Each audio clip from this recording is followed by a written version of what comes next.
जय हिंद दोस्तों। Mayor book पे आपका बहुत बहुत स्वागत है। हमारे साथ मौजूद है घोसी लोकसभा से प्रत्याशी राजीव राय जी। सर, आपका मेयर बुक पे बहुत बहुत स्वागत है। धन्यवाद। सर, आप ऐसा क्या काम करेंगे कि घोसी की जनता आपको वोट दे?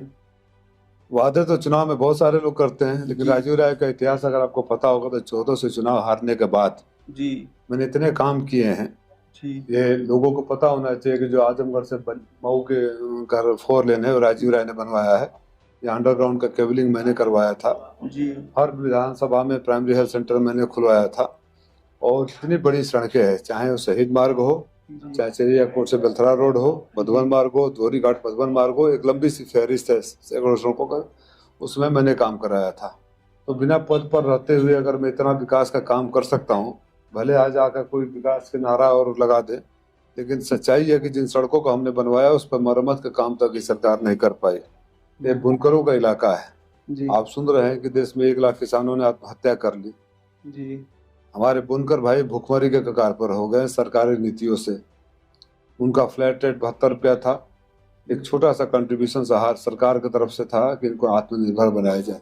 जी बिजली का बढ़ा देना, टैक्स की मार, रॉ मटेरियल का दाम ज़्यादा, बाहर मार्केट में जगह न बना पाना, तो बुनकर उद्योग भी खत्म हो जाएगा। यहाँ के नौजवानों के रोजगार के कोई साधन नहीं है।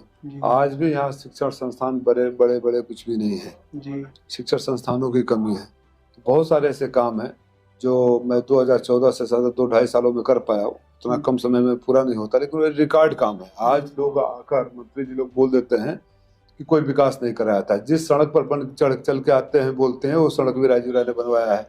जी। अच्छा, ये अगर आपको जनता चुन लेती है तो क्या यहाँ पे कोई विश्वविद्यालय, मेडिकल कॉलेज ऐसी मैंने कोई अपने उच्च फैसिलिटी मिल शिक्षण जाएगी? संस्थान का मतलब वही होता है ना। जी जी प्रयास करेंगे, उसके अपने अपने अलग अलग पैमाने होते हैं जो यहाँ के लोगों के दृष्टि से ठीक होगा और फ्यूचर के लिए होगा। जी क्योंकि मैं एजुकेशन लाइन से हूँ, जी मुझे पता है कि कौन सी पढ़ाई पढ़ाएंगे तो बच्चे आज आगे चलकर रोजगार हो जाएंगे। जी अब ऐसा भी इंस्टीट्यूशन न खोल दिया जाए कि यहाँ की गरीब जनता उसको मतलब उसका फीस ही न पे कर पाए। जी। तो हर चीज का एक रिसर्च के साथ हम ऐसे संस्थान जरूर खोलेंगे कि हमारे बच्चों को बाहर न जाना पड़ा। अच्छा, मैदान में अरविंद राजभर हैं और बालकृष्ण चौहान है, तो आपकी लड़ाई किससे है इन दोनों में?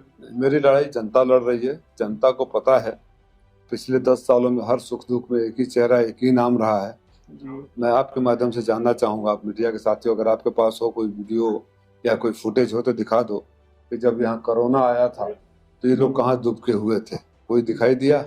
जी कोरोना आया तो घर घर अनाज, दवाई, लॉकडाउन में गए, सामान बंटवाना, बाढ़ आया तो मैं पहुंचा, कटान आया तो मैं पहुंचा, यहाँ से टेंडुआ तो मैं पहुंचा। एक आदमी डिप्यूटेड है, सुबह से शाम तक गरीबों का इलाज कराना, दवाई दिलाना।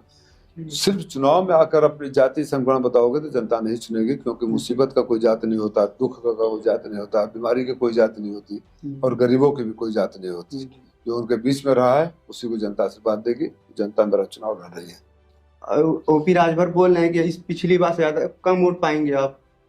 हाँ, अपने बारे में बोले ना, पिछली बार 39,000 खाली सीट उनको वोट मिला था यहाँ। जी आपको पता है लोकसभा में 19 में जी जी, ओम वो तो प्रकाश हमको राजभर पता की है। पार्टी को लेकिन 39। वो आपका अरे वो कर भाई, रहे जो हैं। 19 में उनको मिला था, जी। 19 में उनको मिला था, उसे वो कम वोट पाएंगे, बात खत्म है।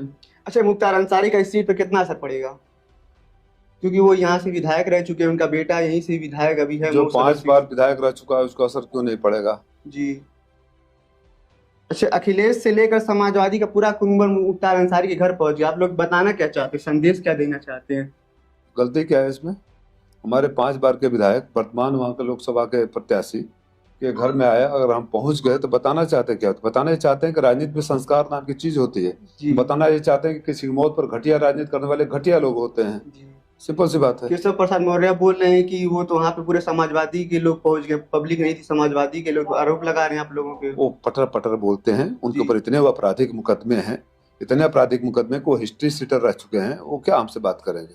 उनका अगर नहीं बोले, अपने उप मुख्यमंत्री रहते हुए चुनाव हार जाने वाले आदमी जी दिन भर बोलते रहना। ये दारा सिंह को, चौहान को इतनी बुरी तरह से हराने वाले के जिम्मेदार भी केशव मौर्य जैसे लोग हैं और प्रकाश राजभर जैसे लोग हैं। आप तो बहुत इतना बड़ा आरोप लगा रहे हैं। इतना ये बोलते बोलते हैं। और मैं आपके माध्यम से कर मिले तो बोलिएगा कि राजीव राय ने जी हाथ जोड़कर निवेदन किया है कि हे केशव मौर्य जी, लगातार इस क्षेत्र में आते रहिए। आप दोनों उप मुख्यमंत्री जितनी बार इस क्षेत्र में आओगे, जितनी बार बोलोगे, उतनी राजीव राय का वोट बढ़ाओगे।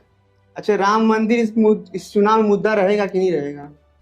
जनता को रोजगार चाहिए, जनता को नौकरी चाहिए, जनता को पेपर लीक नहीं है, उस पेपर लीक ना हो ऐसा सिस्टम चाहिए, महंगाई से राहत चाहिए, बेरोजगारी से राहत चाहिए, गैस का सिलेंडर दाम कम चाहिए, जो किसानों से वादे किए थे वो पूरे होने चाहिए, नौजवानों से वादे किए थे पूरे हो जाइए। राम घर घर में है, रोम रोम में है, कड़ कड़ में है। अच्छा, मुरादाबाद में या मेरठ में या फिर रामपुर में बहुत जगह टिकट चेंज हुआ है, इनसे उनके मतलब हेरा फेरी बहुत हुई। यहाँ पे भी तो ऐसा हेरा कुछ नहीं फेरी शब्द गलत है यार, पत्रकारिता में हेरा फेरी का, हेरा फेरी माफ का करिएगा, मगर किसी का वो देकर टिकट देकर एनालिसिस रिपोर्ट आया, राष्ट्रीय हर पार्टी जीतने के लिए लड़ती है, अगर कुछ रिपोर्ट आया होगा, मैं उसका मेरे संज्ञान में नहीं, क्योंकि मैं लखनऊ में नहीं बैठता हूँ, कुछ वजह रही होगी। कौन नहीं चाहता कि मेरा मजबूत उम्मीदवार रहे और लड़े। अच्छा, इंडिया गठबंधन कितना मजबूत है? सरकार बनाने जा रही है। यूपी में कितनी सीटें आप लोग ला रहे हैं? यूपी में हम इनको सारी सीटों पर हराएंगे। ठीक है, आपका बहुत बहुत शुक्रिया हमसे बात करने के लिए।